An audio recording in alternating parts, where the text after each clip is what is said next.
Okay, thank you all for being here. I think we're going to go ahead and jump in and get started. I'm anticipating we'll probably have a few more stragglers coming in that we're going to immediately insist on that they sit in the front row, paying 100% attention at all times.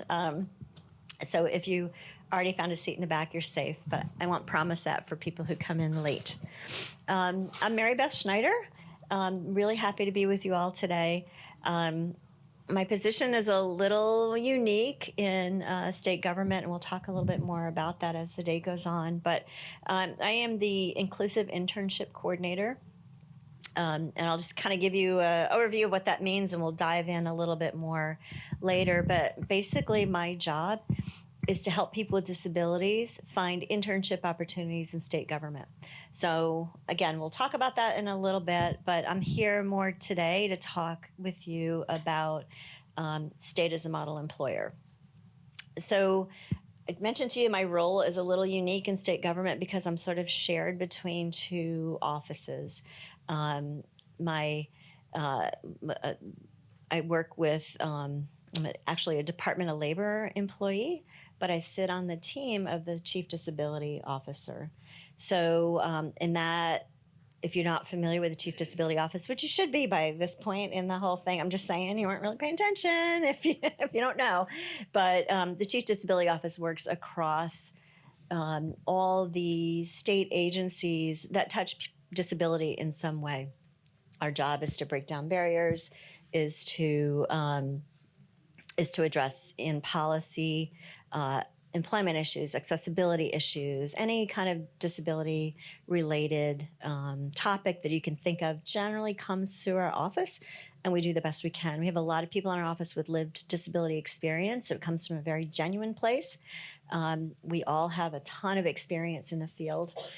My personal background, I have been doing work in the disability employment space for 38-ish years now, with a little side trip a couple of times, which I didn't enjoy. So I always came back to disability employment.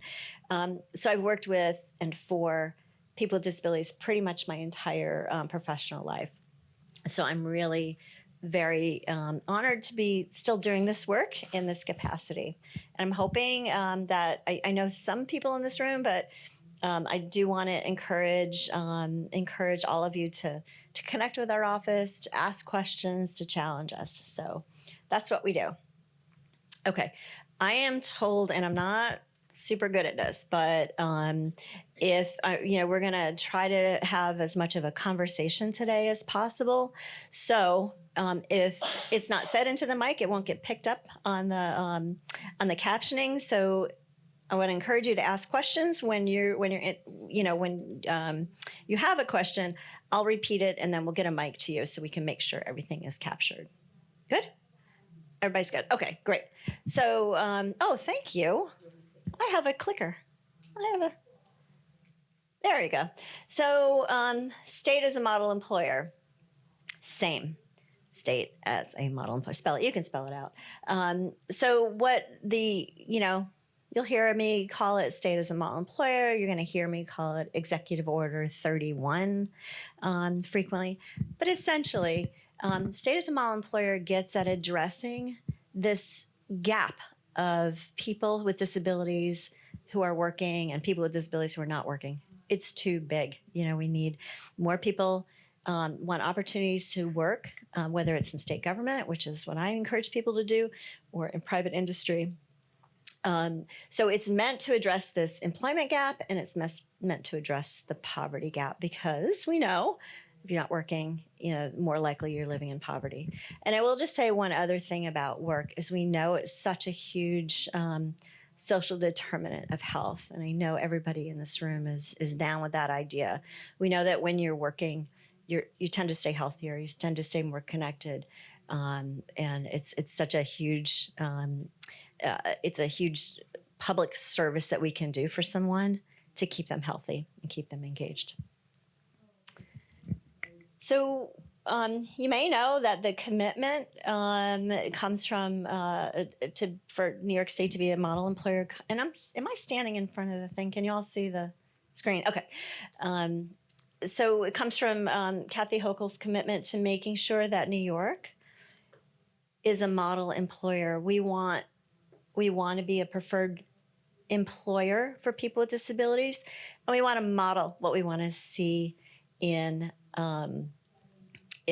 private industry, right? We want to model it with our reasonable accommodations, with the way we engage with people, with being able to customize employment, et cetera. So that's what, that's what we want to create this environment here. Everybody here work for state, or can I show of hands? Okay. So we have about, we have about 75 or 80% of the room work in state government. So that's awesome.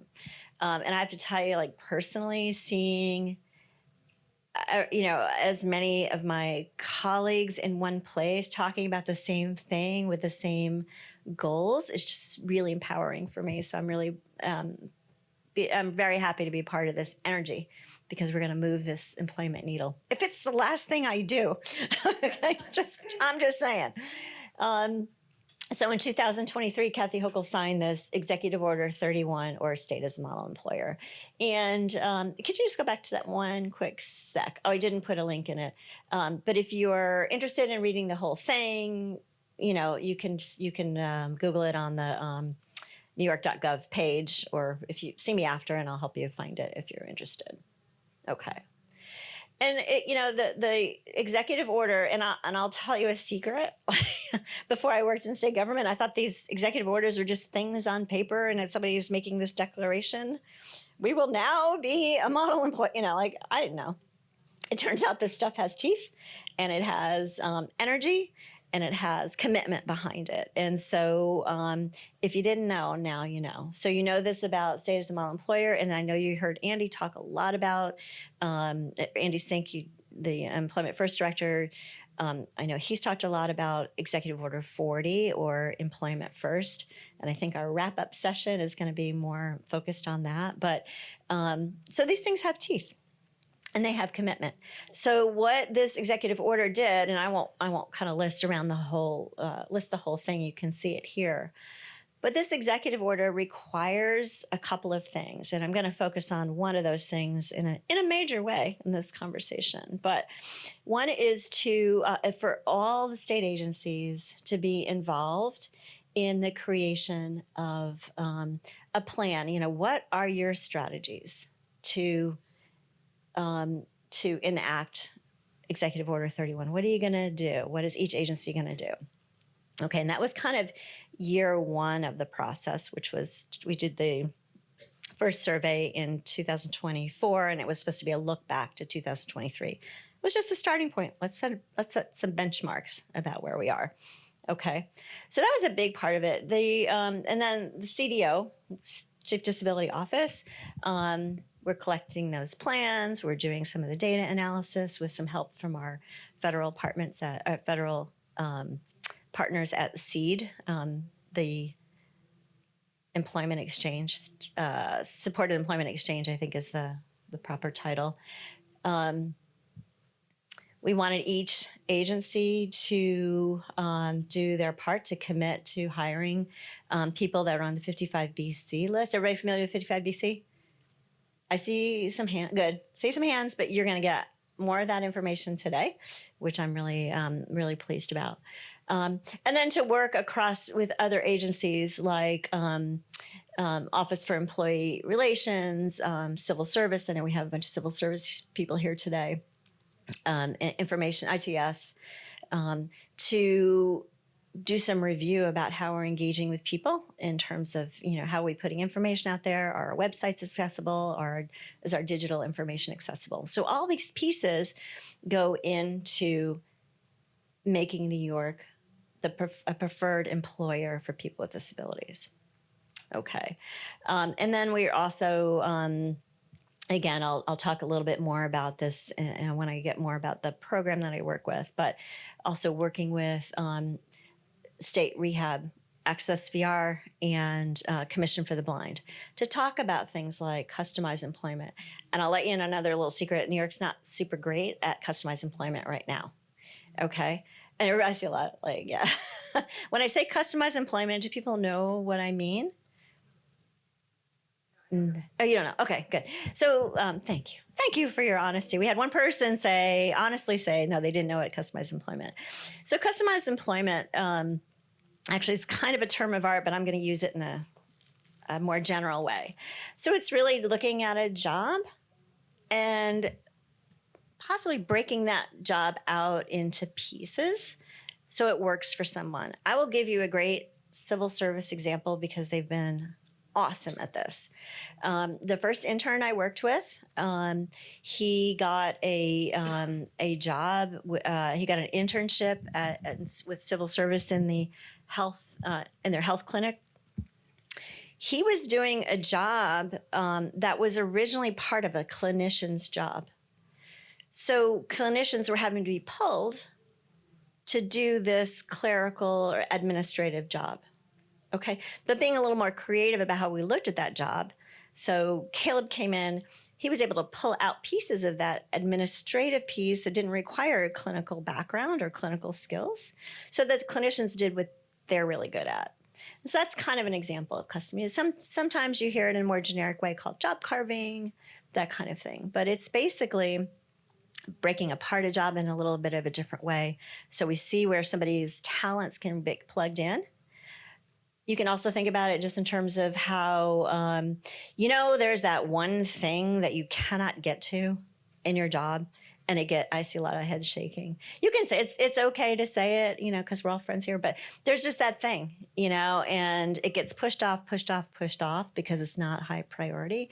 That may be a piece of your job that can get customized or pulled out, and you help somebody else with those skills in that focus area to get to.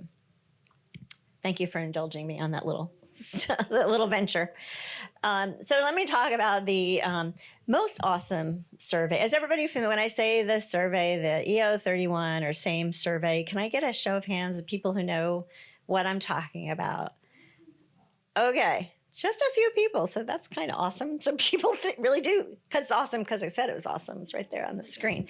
It is not at all dreaded, and I don't appreciate that reference. But so remember I was telling you back a few slides ago about how, our job with the CDO was to kind of collect this information, help people with their strategic plans, and then we're doing some benchmarking and going on from there. So we did the first cut was 2024, and it was a look back to 2023. And then in March of this year, 2025, we issued a new survey, went out to all the state agencies, and it was meant to be, okay, let's see where you are. Let's see what you want to do, see where you're going. So that survey, like I said, went out March 2025. I'm just going to say it's still open because we do not have full participation. I got tired of waiting, and so I said, all right, I'm just going to do a preliminary report and analysis and move on. We'll catch everybody up. But basically, the survey was meant to, again, are you thinking about EO31? What are you doing? What are you trying? And it's really meant to kind of get agencies re-engaged with this sort of information. It was not the same survey as it was in, the first time around, which I'm going to address next time because I want to have this kind of consistent flow of information. Come on in. You have to sit in the front though, Joe. I didn't just call him out by name. I'm just teasing you, so wherever you like. The survey process went on for a really long time. And I thought, holy cannoli, we will never be done with the survey process. So really happy to say we sort of cut it off, did some initial analysis, and I'm going to talk about that a little bit now. But it's ongoing work. Again, I just want to really emphasize that this is not meant to be a one and done thought. We're not just going to call ourselves state as a model employer and not do stuff about it. And so the CDO really wants to be engaged in an ongoing conversation with you. We want to get, I personally, I don't get to decide this, but my dream is to have a community of practice for people who really want to engage and really want to do the work well, to have some kind of ongoing dialogue about it. And I see some head shaking, so it makes me feel really, really happy, I have to tell you. Because I know you all are committed to this idea, and I know it's really hard. We don't work in a super flexible environment. We don't work in an environment that says, yeah, customize that job. That's good. You just create your own job description. It's fine. That's not the way, public service works, right? It's a little easier in private industry. But we want to be a resource. We want to help people think through. We have great partners at civil service who are talking about the same kinds of things. Okay. So I'm sorry, could you just go back one tweak? So 85 agencies reported, happy to say, and that included all the SUNY and CUNY schools. I was looking for 98 agencies, so I won't get into that. I certainly am not going to point anybody out, but I still am working with getting those last 13 reports in, just FYI. Sorry. Thank you. Here's what we found. I am going to step back a little bit because I did not commit all of this stuff to memory. We're doing a little bit better, just a little bit. I think it was a couple few percentage points better than we were when we started this work. All right.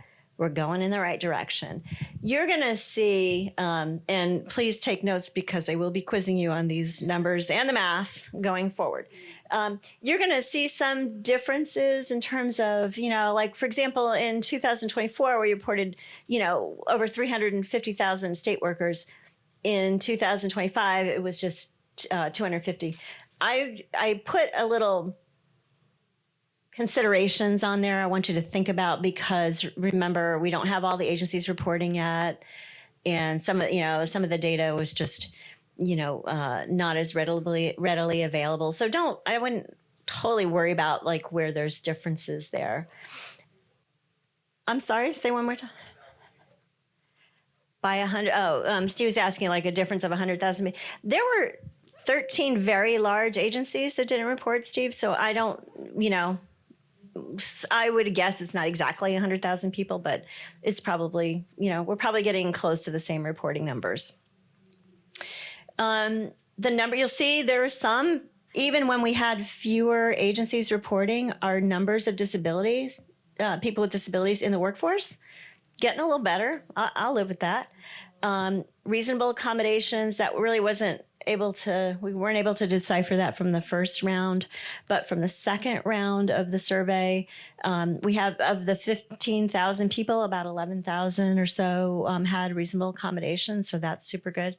And then you'll see, like, overall, when you just do the straight math, which I need lots of help with, there is a little bit of improvement, right? So yay, we're good. We're going in the right direction.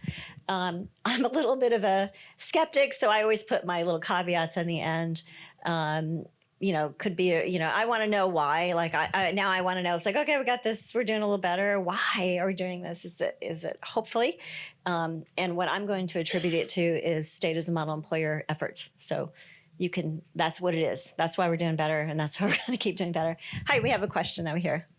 I'll repeat, if you want to say it, I'll repeat it, let me just.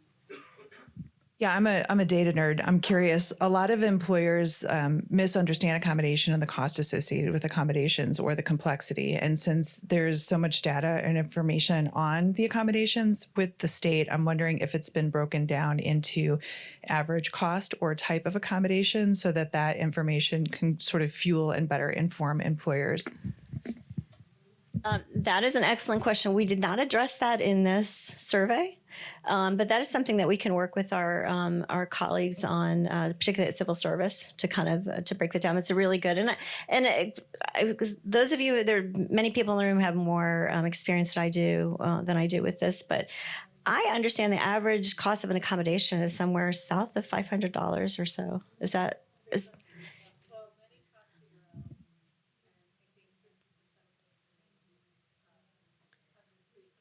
Okay, so we're hearing, under $300. And I'll say, just from my own talking to people and doing this work for a bit, there are things like, an accommodation could be a job coach. Somebody comes into a job with a job coach. That doesn't cost state agency anything. It could mean, I have one coworker who has an office where she wouldn't typically have an office, but that doesn't cost anything extra. That was extra space. Or being able to work at home one extra day than would typically be allowed. So I think when you start, a lot of those kind of accommodations can cost $0. But I think we're used to thinking about them in terms of that physical space, or that piece of equipment or JAWS to help somebody who has visual impairment. I think we're used to thinking about it. But it could be, so many different things. But it's an excellent question and something we should probably be thinking about so that we can get this, it makes it less scary for an employer, for sure. Okay, we can go on. Okay, so I just want to call out, anybody here from Veteran Services? No, they don't have to be here because they already get it, right? They got it. 40% of their workforce are people with disabilities, and you'd kind of expect that. They are walking the walk, right? They're walking the talk. I will say, you kind of see the breakdown here. I was just interested to see where we were just in terms of how many agencies. So this is, agencies with between 20 and 25, there's 4 state agencies, et cetera.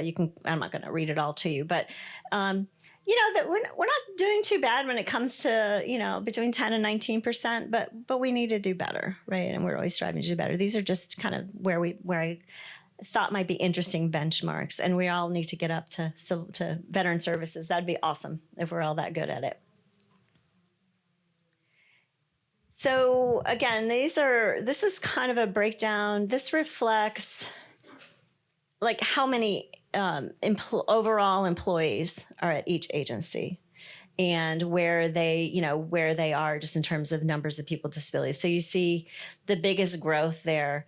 The blue is 2024 or 2023, 24, and the orange is 2024, 25. You'll see the biggest jump there is agencies who have between 2,500 and 10,000-ish people. Okay, so that was another interesting cut of the information. And let me just tell you, while we're talking about these charts, I didn't do it. Our great partners, our federal partners with the Employment Exchange helps with the data analysis. So they're awesome. And they did a lot of these fancy charts for me. Any questions about those couple of data points before I move on? Okay, good. Yes, thank you. Oops, we've jumped. So I was really interested to see what kinds of agencies were doing the work really well. Did it make sense? To me, it made a lot of sense. So human service kind of agencies might be more inclined to live this out a little better. And guess what? I was right. Our human service agencies tend to have better number. Well, they certainly did in 2024. And I can share with you, this is a live link, but I don't know if it's going to work on this. But I can tell you how these agencies were grouped together. But, agencies in human services would be OMH, OPWDD, Office for Temporary Disability Assistance. So those agencies tended to have better employment numbers for people with disabilities. Okay, even though I don't like that dip, for last year, but I'll ask them about that. So, but in general, not too bad. This is roughly how I would have expected to see that information come out. Okay, moving on. Thank you. And this is something I'm really happy to report, is that we see some changes in the way we're recruiting, we're hiring, we're outreaching to people with disabilities, to potential job candidates with disabilities. You're seeing some better numbers here. And again, I think when we're kind of, you're kind of forced through this lens of state as a model employer, you're kind of forced to think about those things, right? You know, you're writing down on a piece of paper, we're going to do X, Y, and Z, and you're kind of thinking in those terms. And so hopefully that thinking, that thought process, that getting it down on paper is starting to translate. And again, so I think you'll see hopefully next year when we look at this data again, you're going to see even better numbers. We'll see.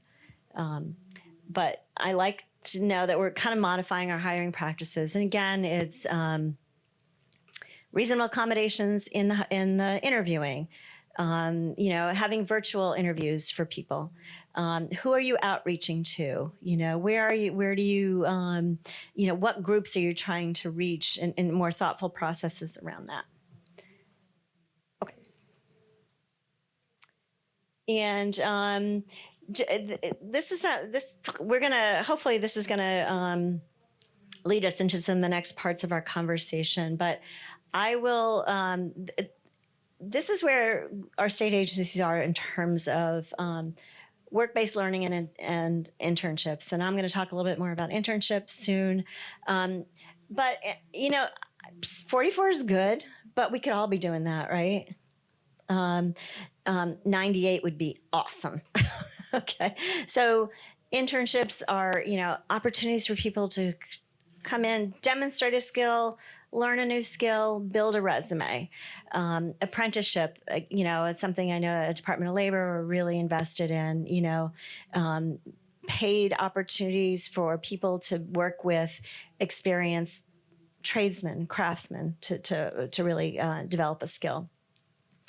And this number, I'm pleased to say, sort of jives with what I'm doing. How many people have reached out to our office at the CDO to talk about inclusive internship. So I have worked with, 35 agencies right now. I'm talking a lot about inclusive internships all the time, a lot of interest. I expect that after these 2 days have concluded, I'll be getting a lot more interest. Currently in the process of developing about 5 new positions in our state agencies on inclusive internship. Lots of people are familiar with Access VR and Commission for the Blind, which is awesome, right? And how Access VR can support people with disabilities in their employment search, in their learning of a position. So we did see a lot of people who were very familiar, which was really helpful. And then creating customized opportunities. We talked about customized employment.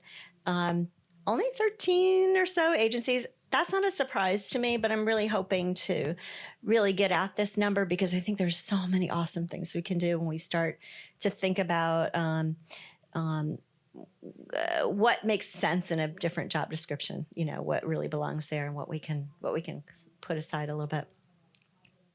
What else you got for me?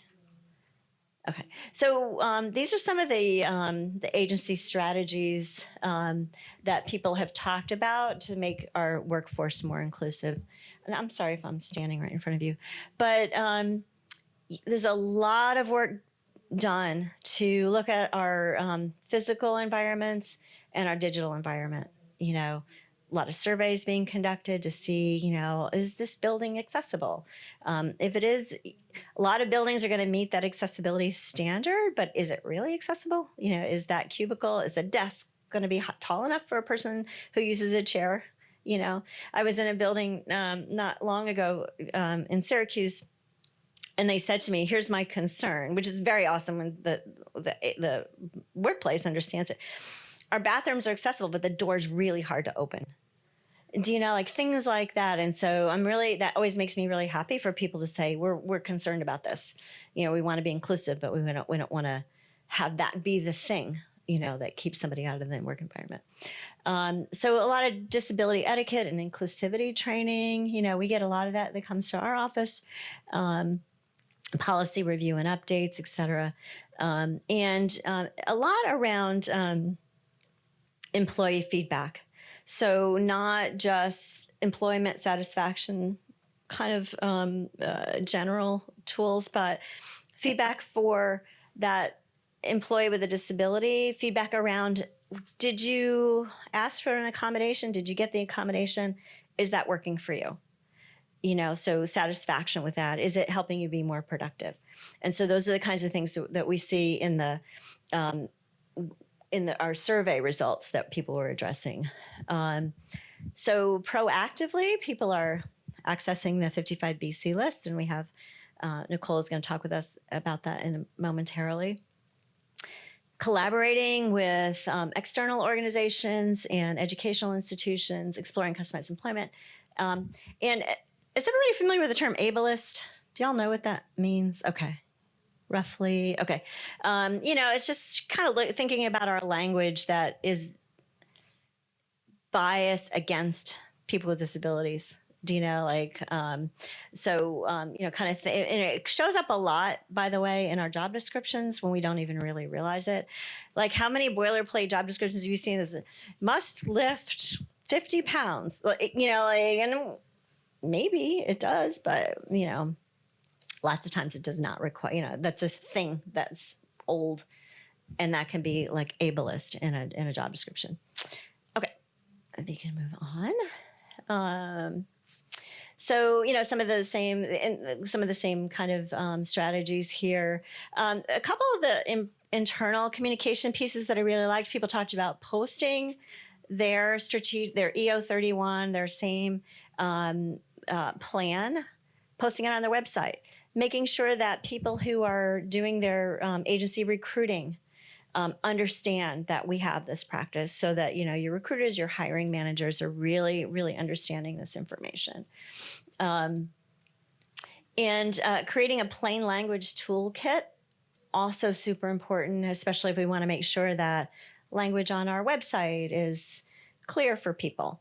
Language in our job descriptions and our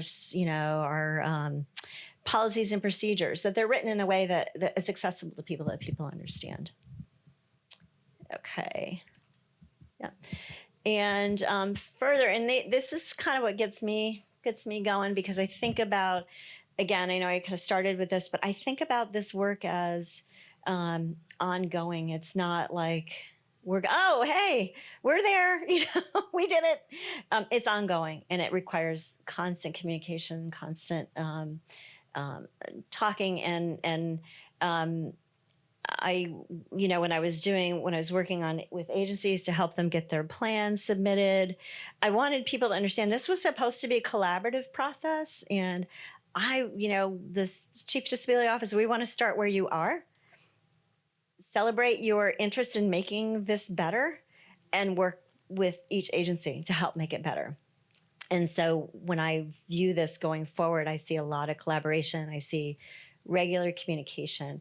I see, people who want to get together and talk about this work, as I mentioned earlier. Okay. Just lots of the other same stuff. I'm trying to think if there's anything in here. Oh, I do want to address this concerns over our data collection tools and disclosing. Everyone knows that there are probably way more than 15,000 or some odd people, I can't remember the exact number that we looked at in that early slide, number of people with disabilities that work in state government. We all know that. A couple of things that we know that people still don't want to disclose, which is totally fine. That is a total voluntary thing. We need to find out why. We need to make sure it's not some of the tools that we're using that make it hard for somebody to disclose or make them not want to disclose. Make sure that our HR practices and our work environments make it uncomfortable for somebody to disclose their disability. We kind of come from a space of, hey, let's celebrate that. And for that worker who has a disability, it may not feel that way. And the other piece I'll say about data collection is the tools that we use at CDO to kind of get this information, get these reports. Our goal is to have that be more consistent year to year, so that we're really comparing apples to apples. This year we were comparing, it wasn't even like Granny Smith to Red Delicious. I got to say that. It was a little more apples to pears, maybe not exactly oranges, something kind of related. So we tried to extrapolate a lot of information. Next year, I'm hoping that we use the same tool so that we're saying, okay, 2025, you said you're going to do this, and now we're looking at it 2026. Let's see what the progress is. Oh, and my piece is almost done. Thank you. So I'm just going to say just a couple of words here about Partnerships for Inclusive Internship. Again, we've talked all about SAME. One of the strategies that agencies are engaged in is this inclusive internship model. And one of my very dear colleagues, longtime colleagues, is in the back, Steve Taylor. Steve Taylor. This model comes from the model that they use in AHRC in New York City. And the goal here, just in some broad strokes, is to help people with disabilities find internship opportunities, get connected to internship opportunities in state government. That can look a lot of different ways. So I'm the inclusive internship coordinator. So I've been working with agencies across the state to identify opportunities they didn't even know were there. Sometimes I look at where you're recruiting and I say, hey, what do you think about this kind of an opportunity for somebody? And I'll kind of pull some things together in areas of the recruiting and help create a pipeline of potential candidates that would meet that internship. Our partners at Access VR and Commission for the Blind pay intern wages through a community service provider. So it's a great opportunity for an agency. Maybe they don't have the budget to do a student internship, but they can have an internship that's working, that comes with skills, that they're giving an opportunity to build their resume, possibly hire in a position that they don't have to budget for like right away. So it's been a great opportunity. I'll tell you, it moves a little. We don't move at lightning speed here in state government. I'm just gonna say I'm used to working in private. Like private nonprofits where, you just see something that gets done, you just go do the thing, like no matter what it is, and it moves faster. So it's been a little slow for me personally, but I'm working through it. I'm working through it. But so I've had 13 internships at this point. We've had a couple of hires. We've had a few more offers that the intern couldn't accept. And they have been phenomenal opportunities from project management to clerical. I had one colleague working with, one intern working with my colleague Leah here from DEC. He worked on the bat research project, which I was very clear that I was not going to have anything to do with. I wasn't going to go visit. I wasn't going to do any of that. He was putting up misting nets and tracking bats and doing the whole thing because that was his background.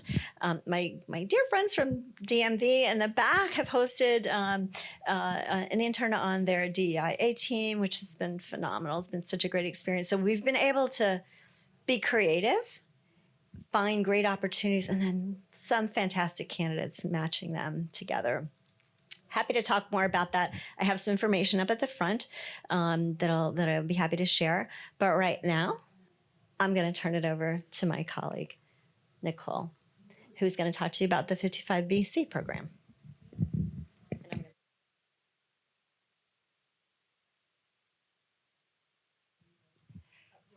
I can do it. Okay, Yeah, it's all right. Yeah. Hi, everyone. I am Nicole Harden. I am a Diversity Inclusion Specialist 3 with Civil Service in the Office of Diversity and Inclusion Management.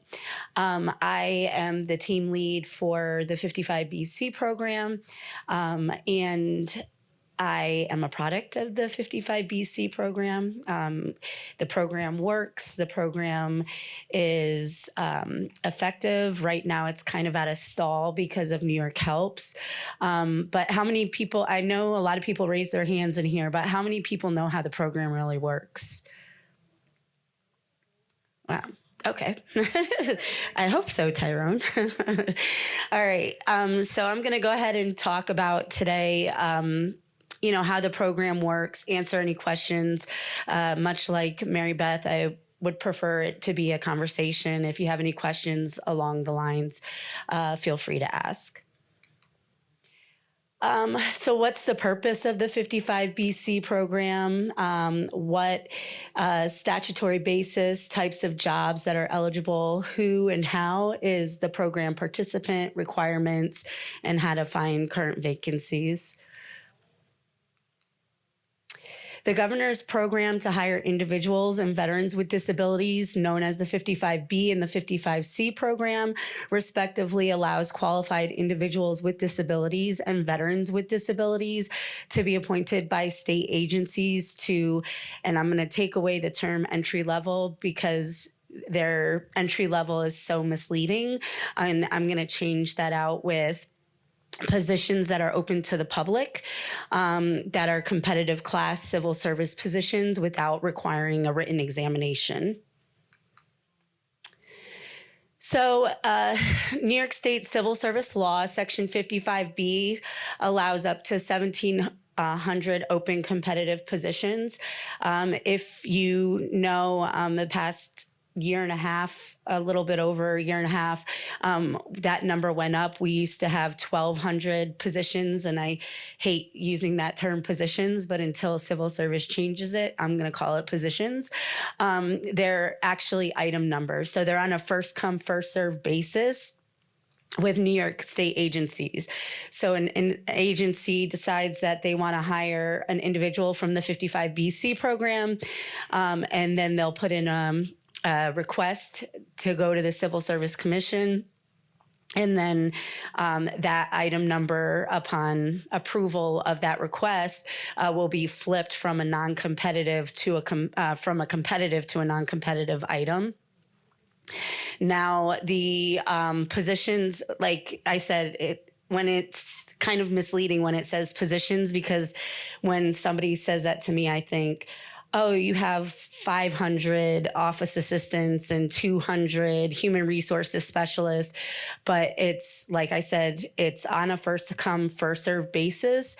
And it just, as long as we don't reach that 1,700 number, which is not supposed to be reached, it's supposed to be a revolving door.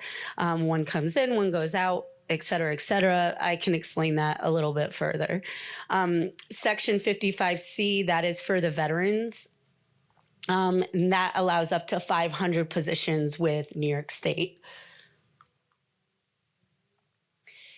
So what defines a disabled veteran? A veteran who is certified by the United States Veterans Administration or military department as entitled to receive disability payments upon the certification of disability with a rating of 10% or more, obtained via the course of their service in existence at the time of the application.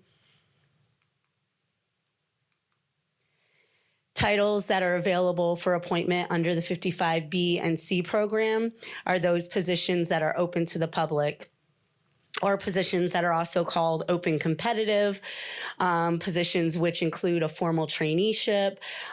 For instance, when I came to the state, I came in as a human resources specialist trainee 1. And then I went through the traineeship and became the full level title. And so that is also any positions as well that are available through the 55B C position.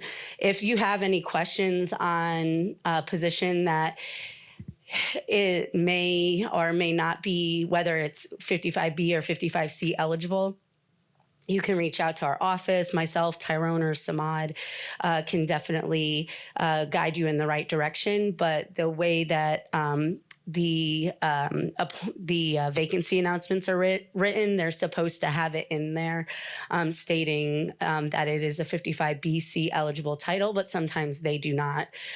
So if you have a question about appointing somebody, if you're in the human resources department, hiring department, feel free to reach out to our division. How many HR reps in here do we have that do the hiring process? Do we have any?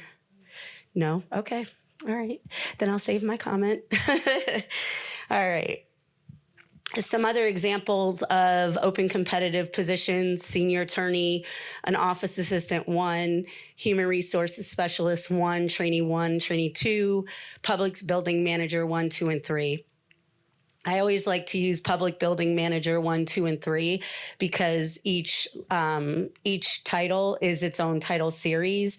So that's what's considered entry level. So that term entry level to the title series is that entry level into that specific title. So the ones, but when it's its own title series, that means it's entry level too. So public buildings manager 1, 2, and 3, which are salary grades 14, 18, and 23.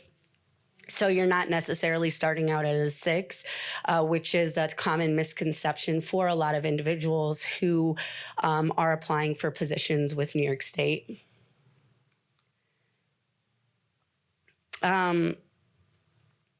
So to explore a complete list of job titles, that link is there, but and then you can also go to Got It for positions that are available with titles within the state. How many people think that you can only use your 55BC eligibility one time? How many know that you can use it more than one time? Well, all right. You can use it more than one time. You're entitled to an initial appointment through the 55BC program. And then if you were to use it again, it would have to be into a transferable title. So it cannot be within the title series, if that makes sense. Did you have a question? Oh, okay. It cannot be within that title series. So the title has to be transferable, but you are able to utilize the 55BC eligibility again. So program eligibility requirements. There are some program eligibility requirements that are a given for individuals who are legally blind, deaf, musculoskeletal conditions, neuromuscular conditions, cardiovascular conditions, developmental disabilities, mental illnesses, disease or condition, or any other physical or mental condition. Our unit is not a medical provider. So when people call us and they're like, hey, this is my disability, I'm on Social Security and disability, and I want to know if I apply for this program, if I'm eligible, my answer and my team's answer is always going to be, if you feel that your impairment hinders your day-to-day life activities, to apply for the program, because we are not able to make that determination because the application comes through us, we process it, and then it goes to Employee Health Services for the provider at Employee Health Services to make the final determination. So in the application, there's a physician's questionnaire that is typically needs to be filled out in order for you to be considered for the program. And I'll go over the 55C in a moment, but there are substitutions. So if you're an individual who is visually impaired, you can turn in your certification from the Commission of the Blind instead of going to your provider and having your provider fill out that you are visually impaired or legally blind. If you were in school and you have an IEP or a 504, that can also, I don't care if you got it in kindergarten, you're eligible to submit that in lieu of the physician's questionnaire. And that is another form that we have or that we'll accept. If you are working with Access VR, we can accept Access VR's acceptance letter and their intake form, and we're able to utilize that and submit that in lieu of the physician's questionnaire. So for veterans, the veterans have, in order for them to be found eligible, they have to have a disability rating from the VA of 10% or more. And the VA is Veterans Affairs, in case anyone did not know. Records establishing a pending claim, if they received a Purple Heart, or if they completed a USVA drug and alcohol rehabilitation program. That also, the drug and rehab rehabilitation program also goes for the 55Bs. So if they have the certificate of completion for that, they can submit that in lieu of the physician's questionnaire. So an application process is exactly what it sounds like. In order to submit or to be considered for the program, you have to submit a formal application.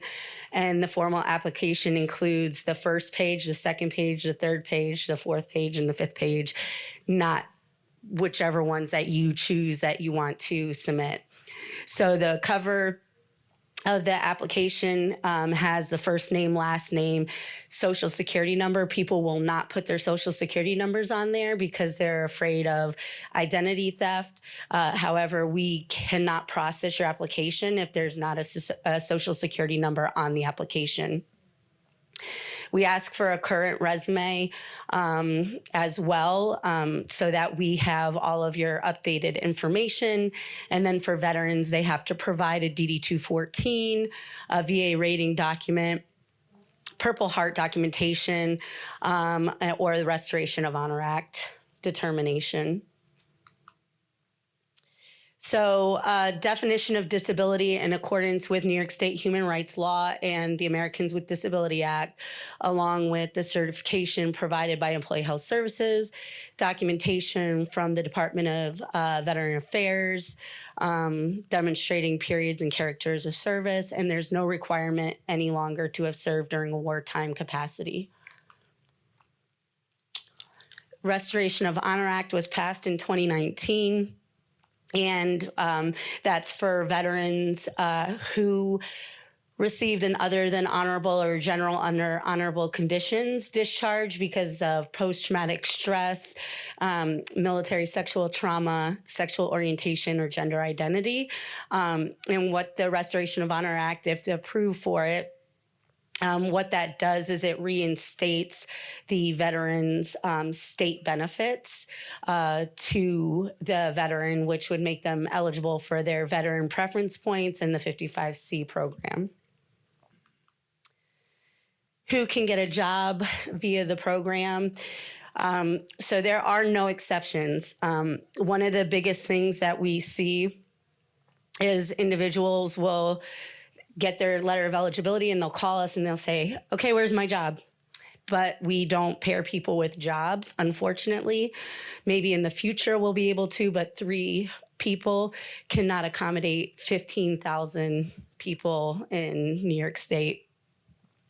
And so at this moment in time, we cannot pair people with jobs, but we do the best we can to guide them in the right direction. So it is a self-directed program once you receive your eligibility letter. The one thing that I tell everyone is that when they're looking for a position and they're looking at the vacancy announcement, there are no exceptions. You have to meet the minimum requirements that are for the vacancy. And that includes if there is a mental evaluation, a physical evaluation, a keyboarding test, or if there is, I'm trying to think, a physical agility test. Those are all, you can do them with a reasonable accommodation, but the letter of eligibility does not waive you from those parts of the position exam-wise because they're part of the minimum qualifications. So it's just the letter of eligibility, the golden ticket, that waives from the entry exam for that specific title.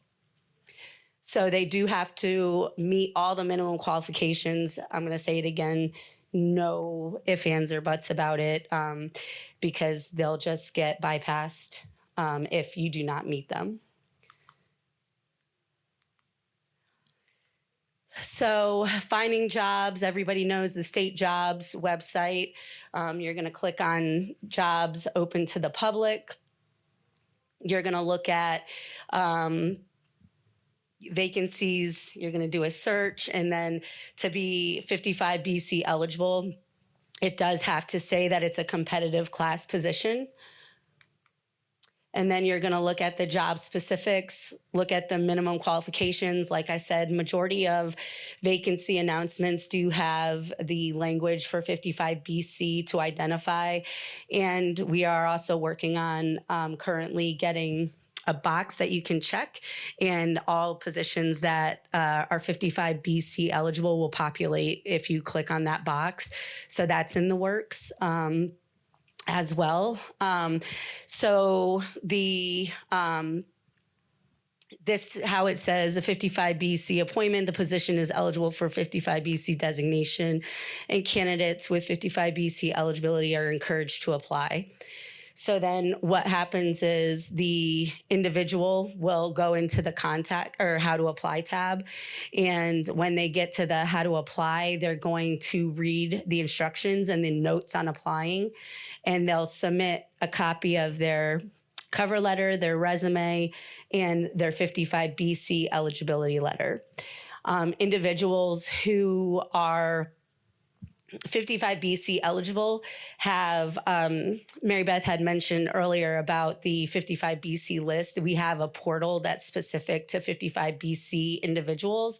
So when you receive your eligibility, the individual will go in, create a profile. And that profile is the bridge between the agency and the candidate. So you can go in there as many times as you want and update it, whatever the case may be. You want to, you had your associates, but you got your bachelor's. You want to upload that information. You want to keep that up to date as much as possible. And then also too is that you're tailoring it the same way you would tailor a resume.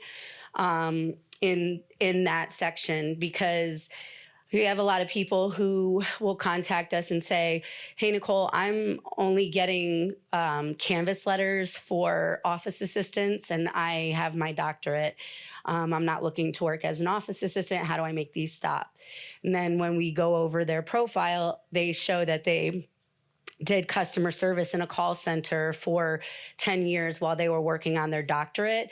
So you're going to tailor your profile to fit the jobs that you're looking for. So just always keep that in mind if you're helping anyone or if you're filling out the portal in and of itself. And then when the agencies are doing their search, you'll populate into their search and they can contact you directly or send out a Canvas letter. So like I said, we have 3 people on the 55 BC team. Myself, Tyrone, which is my counterpart over here, and Samad, who is upstairs giving implicit bias training right now. Typically, he's here with me. But we're all here to assist any way possible. And we go to lengths of helping people to the point of doing mock interviews with them so that they can get a feel of what it's like to interview on a panel, or we can provide them tips. We attend job fairs. We do workshops for clients. Anything that we can do to get persons with disabilities employed with New York State, we're there to do it. And, you know, the biggest thing I can tell anybody, Mary Beth, like you said, it's up to the individual who's applying, but I always recommend self-disclosure when going through the interview process. When I'm doing my workshops, I explain to the client that's applying for the position, you're interviewing the agency just as much as they're interviewing you. So if they're not privy to the reasonable accommodation process or how many veterans that they have at their agency, is that an agency that you want to work at? So just, keep that in mind when it comes to self-disclosure because it's very, very important. I've seen jobs be put on hold for 6 months or more because somebody did not disclose, and then they're supposed to arrive one day and they get there. They're supposed to arrive to work, and they're like, I can only be 100% remote. And so they're not telling anybody. The agency's not prepared. They're not prepared. And now not only does the agency not have anybody to fill that position, but it's on hold while they go through the reasonable accommodation process.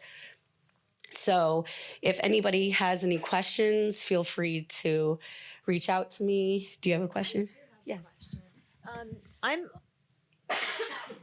from the survey we saw is that 44% of the 44 agencies said they went to the 55B list when they were recruiting. Can you talk a little bit about? You gave us some great information about for the candidate, but can you talk a little bit about the hiring manager and that process? Sure. So for all the applications, they go to the HR department, and then HR divvies them out to the hiring managers. The one thing that I was going to say, but nobody raised their hand, is that for the HR departments, and this is why I preach self-disclosure so much, is the HR department's going to remove that 55BC eligibility letter and hand off all of the remainder of the qualifying documentation to the hiring panel. So the hiring panel is never supposed to see the 55BC eligibility letter. So that there's no thoughts of discrimination or thoughts like, oh, this is a 55BC person who needs a reasonable accommodation. And I mean, I've heard it all, like people saying like, oh, they got to come with a job coach. Oh, they need a reasonable accommodation for, like a specific seat. This is going to cost this money. This is going to be work. So I've heard it all, but that at the end of the day is, we don't care. Like, is that person qualified for the position? So each agency has a designated DRA, and that DRA, if there's any questions in regards to that person's self-disclosure, you can discuss it with the DRA. And if that DRA has any questions, they can reach out to their ODM representative. And their ODM representative will walk them through what it would look like or the process to hire somebody who needs a reasonable accommodation. So when the agencies are doing a search, believe it or not, like I track every month how many agencies utilize the portal. And out of all the agencies, I have 4 agencies that utilize the 55BC portal consistently. And that's DMV, that's tax, that's obviously civil service and Department of Education continuously. Other agencies will pop in every now and then, but we have over 1,800 eligible active 55BC candidates that are in the portal. So if you're doing a search and someone goes into the portal and they see that they want to hire this person, they're interested, they contact them. The individual likes what they're hearing. They set up an interview. They still have to go through the formal interview process. The agency's like, let's move forward. I want to hire this person. They hire the person. What happens is that the person would get appointed temporarily pending the Civil Service Commission. So the agency will submit a request form that will come to me, and that's what they call an S-90 request. And that form vets the employee to make sure that they meet all of the minimum qualifications, that the appointment mechanism is the correct appointment mechanism, and that there's nobody that's blocking the list for appointment. That's the ARDA list. That's the that is the list, the exam list, and so forth, right? So pending all of that is clear, then it'll go to the Civil Service Commission, and they meet once a month, every month except for August. And then when it goes to Civil Service Commission, they do their formality and they check it off, and then they convert that item number from a competitive to a non-competitive 55B or a 55C. Then that comes back over to us, the agency then will put in a request to make you a permanent employee. And that's when the individual's probation starts. So that's what the process looks like. Sometimes it can be 30 days, sometimes it can be 90 days. It just depends on when the agency submitted the request. So did I answer? Okay. Any other questions? Yes.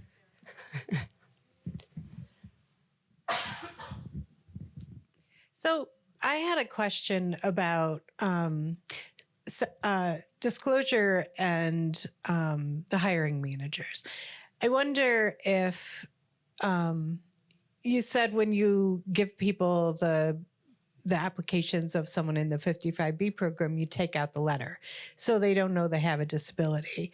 So if the person comes in for the interview and then discloses a disability, nothing has really changed as far as the perception of disability, right? I wonder if anyone does training or anything like that for the hiring managers when there's a handoff like that, just so that the agency understands hiring and disability and all that stuff. I know that we are working on giving training to all agency HRs. I can't specifically speak to like what level, how they're going to make that happen, but I know that the training is coming down the pipeline. But the thing is that yes, there are people who self-disclose that aren't even a part of a 55BC program. So that prejudging is what we're talking about. So believe it or, as much as we want to think that it doesn't happen, it does happen. So we want to eliminate anything along our, within our restraint that we can take away. And that's how come the policy states that the eligibility letter needs to be removed, because the onus is on the applicant to share that part of their, that part of their interview if they feel that they need or want to share that. But the training is coming down the pipeline. Right now it's just like certain agencies will call us and we'll get it set up, but something more formal is coming. Any other questions?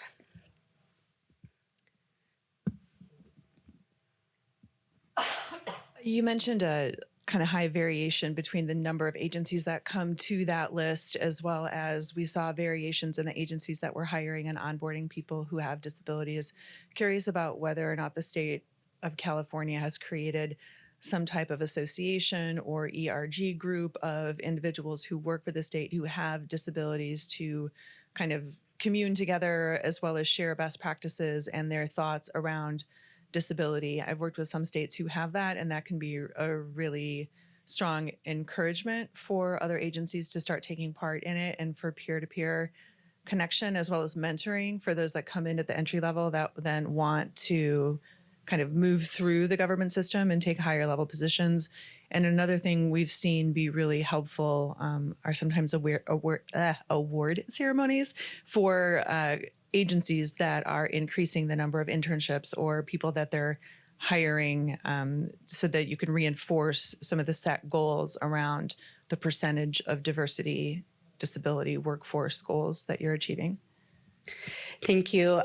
Definitely the incentive is great for the 55BC program, and those are great ideas that I'll be happy to bring back to my director, because we're always looking for ways to incentivize.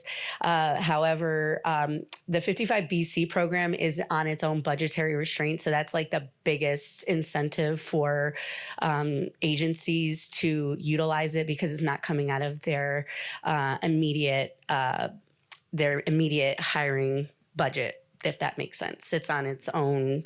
So like when there's a hiring freeze, that's how we surpassed the 1,200 number, because we were on a hiring freeze. The only way people could be hired was through the 55BC program. But the numbers definitely, I think they've gone up a lot because of the simple fact that with the New York Helps, we have dwindled down from 1,200 and 3 individuals with disabilities through the 55BC program have converted to a competitive class through New York Helps. We're down to now, I think I just ran the numbers this morning, and it's like 923. So we lost over 200 people in the program, but they're being identified, thankfully. Through that are being hired through the state. Yes. Hi. Hi. My name is Tracy Wallace. I work for Independent Living Center in the Hudson Valley. So my question then is, do you think about maybe working with independent living centers or disability organizations to, as you're saying, when you're looking for people with disabilities and connecting with those communities that engage with people with disabilities, because independent living centers are at least 51% employed by people with disabilities. And so, just for my own lived experience, I'm a mom of 4 kids. I just was born and raised in the Bronx, moved into Orange County, but I was, told you have to work, right? So it was difficult to feel included because sometimes you feel like you're in a big world and you're kind of like an alien until you find a community that is inclusive. And so I was happy to be able to meet people in independent living where I work. But these experiences, I'm wondering in your program, how do you reach out to these communities? So there's a couple of ways. So we have the Centers for Careers in Government. Has anybody heard of that?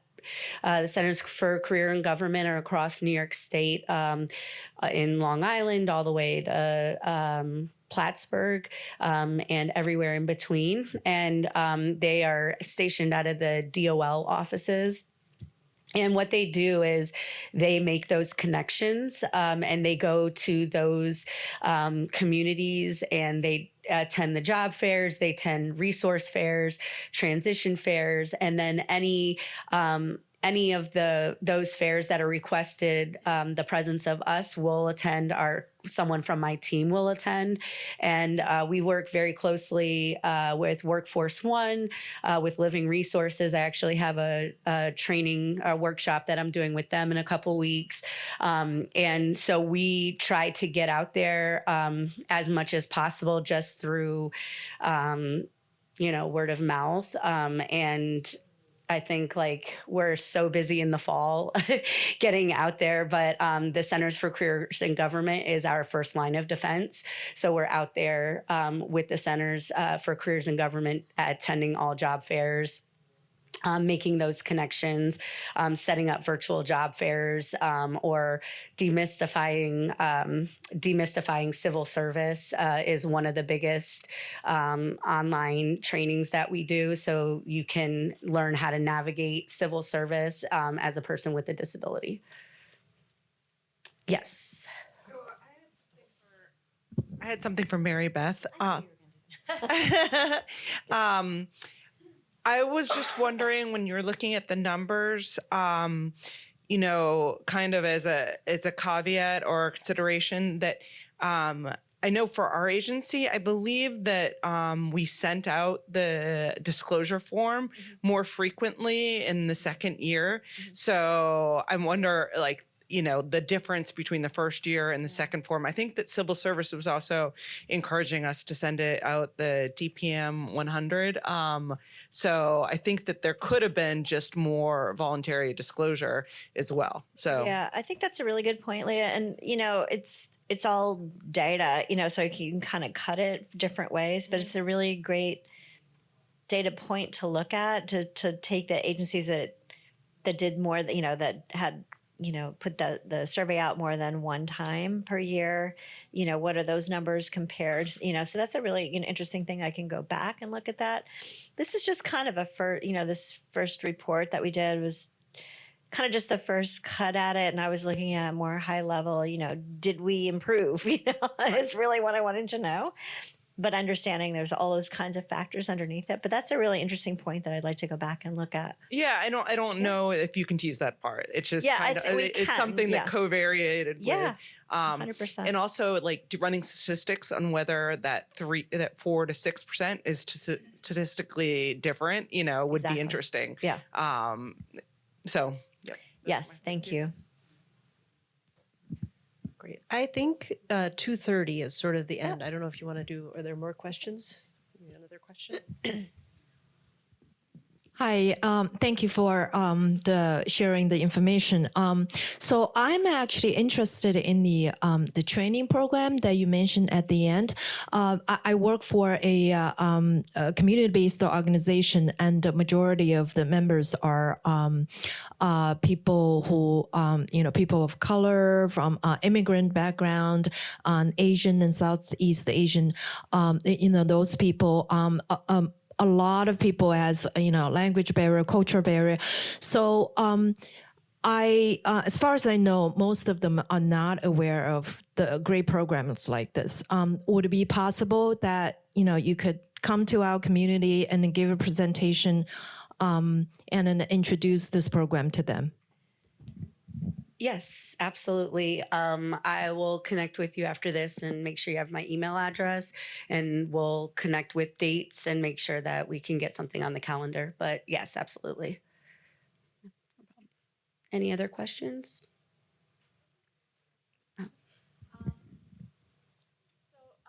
For the 55B and C candidate portal,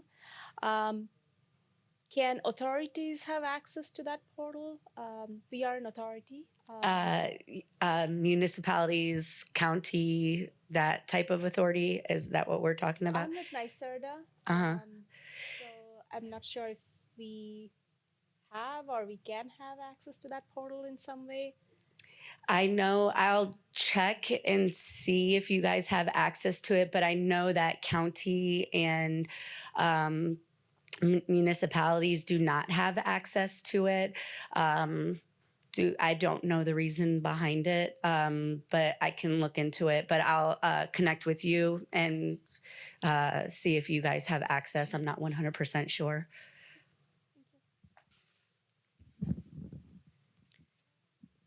Any other questions? Okay.